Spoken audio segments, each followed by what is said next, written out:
نحمده ونصلي على رسوله الكريم أما بعد أعوذ بالله من الشيطان الرجيم بسم الله الرحمن الرحيم ربي اشرح لي صدري ويسر لي أمري واحلل عقدة من لساني يفقهوا قولي رب زدني علما رب زدني علما رب زدني علما السلام علیکم ورحمۃ اللہ وبرکاتہ۔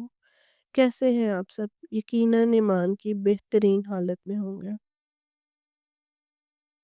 آج کی میری حدیث کا ٹاپک ہے فجر کی نماز۔ رسول اللہ صلی اللہ علیہ وآلہ وسلم نے فرمایا،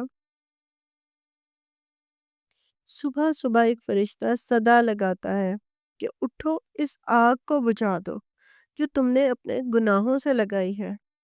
یہ آگ بجھے گی تب جب تم نماز کے لیے کھڑے ہو جاؤ گے۔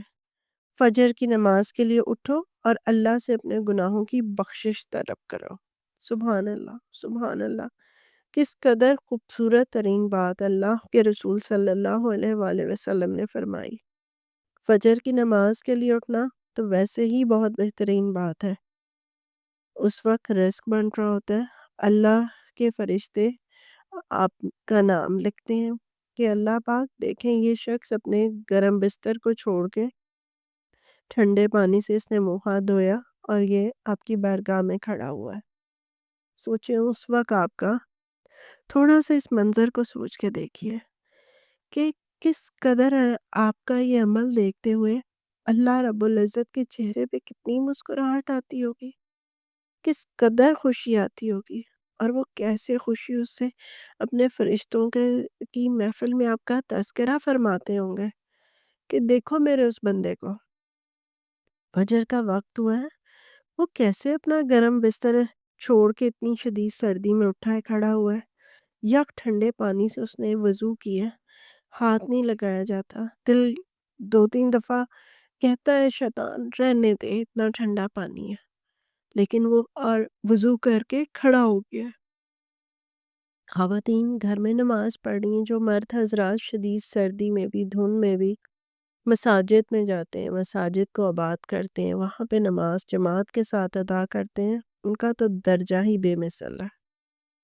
اس قدر وہ اللہ کے نیک ترین بندے ہیں جو اپنے گرم بستروں کو چھوڑ کے جا کے اللہ کے حضور کھڑے ہوتے ہیں۔ اب بات ہم کرتے ہیں اس پہ کہ گناہوں کی، کہ جو فرشتہ صدا لگا رہا ہے کہ جو آگ تم نے لگائی ہے اپنے گناہوں کی اس کو بجھا دو۔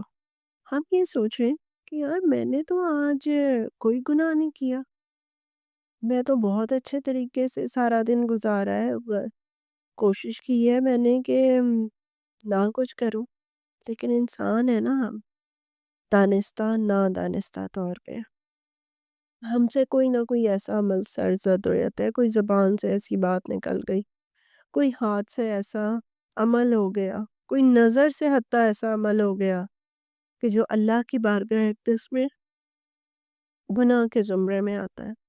اب تو اس وقت موبائل، یہ جو گیجٹس ہیں، انہی سے یہی سب سے بڑا ایک فتنہ اور گناہ کا جڑ بنے ہوئے ہیں۔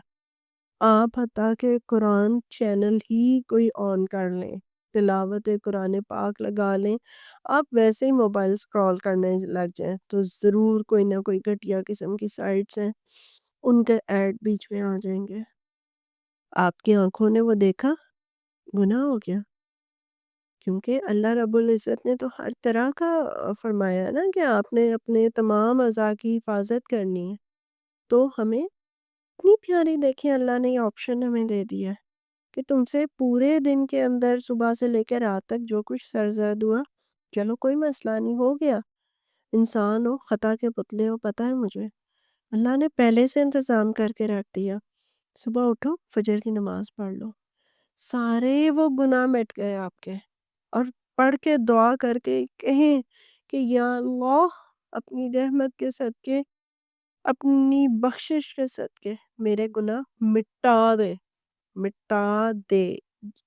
آپ نے یہ الفاظ، یہ ورڈز یوز کرنے ہیں زور دے کے، یا اللہ مٹا دے، اور پھر اس کے بعد آپ دیکھیں کیسے آپ کی زندگیوں میں چینج آتا ہے۔